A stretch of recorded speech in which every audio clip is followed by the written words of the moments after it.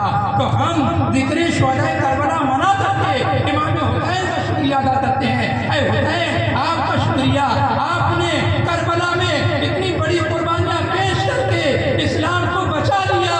اگر آپ اسلام نہ بچائے ہوتے تو ہمیں اسلام کیسے ملتا. آپ کا شکریہ. پیارے آقا ہیں, اسلام لانے والے, اور میدان کربلا میں کربلا والے ہیں, اسلام بچانے والے. تیسرا پروگرام کرتے ہیں اولیاء اللہ کا عرس, اس لیے کہ اولیاء اللہ ہیں اسلام پھیلانے والے. اے خواجہ معین الدین چشتی, اگر آپ ہندوستان نہ آئے ہوتے تو ہمارا نہ جانے کیا حال ہوتا. اے خواجہ معین الدین چشتی, آپ کی نگاہ ولایت نے 90 لاکھ لوگوں کو دائرہ اسلام میں داخل کر دیا, اسلام کی دولت سے مالا مال کر دیا, اسلام کی آپ نے اشاعت کی, اسلام کو پھیلایا, آپ کے ذریعے اسلام پھیلا. اے غوث اعظم, آپ کا شکریہ. اے اللہ شاہ مدار, آپ کا شکریہ. اے مختوم اشرف جہانگیر سمنانی, آپ کا شکریہ. اے حضرت بخاری, آپ کا شکریہ. اے اعلیٰ حضرت فاضل بریلوی, آپ کا شکریہ.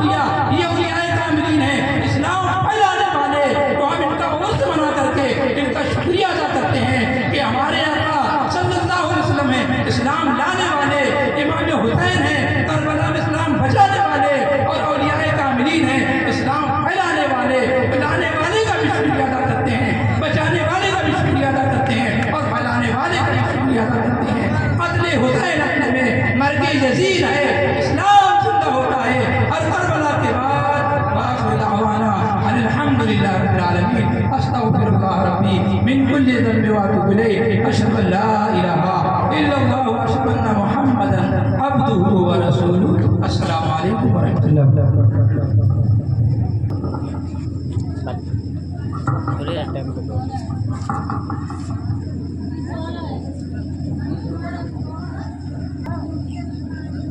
اسٹیج پر جلوہ بار ماہر سنت حضرات مجلس مردان نشین بار السلام علیکم ورحمۃ اللہ تعالی وبرکاتہ. نوجر بابر اللہ رب محمد صلی اللہ علیہ وسلم حبیبان محمد صلی اللہ علیہ وسلم صلاۃ و سلام علیک یا سیدی یا حبیبی یا رسول اللہ صلی اللہ تعالی علیہ وسلم. خیر و برکت کے برور میں صلی اللہ علیہ نبی و علیہ صلی اللہ علیہ وسلم. صلاۃ و سلام علیک یا سیدی یا رسول اللہ صلی اللہ تعالی علیہ وسلم. نعت پاک کے دو تین شعر میں آپ کا پہنچا رہا ہوں، ملاحظہ فرمائیں. یہ غار گرا زمین پر، غار گرا زمین پر، ایسا چمک رہا ہے. غار گرا زمین پر ایسا چمک رہا ہے کہ غار گرا زمین پر